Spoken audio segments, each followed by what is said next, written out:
పలికిన దేవుడవు, కోరక దొరికిన కుంకుమవు.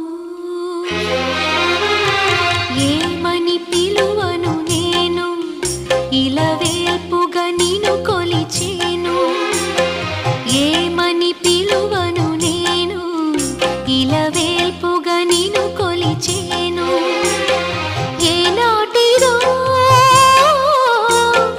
ఈ పుణ్యము, ఇది కమ్మని తలపులు కలిపిన బంధము. ఏమని పిలువను నేను, ఇలవేల్పుగా నిన్ను కొలిచేను.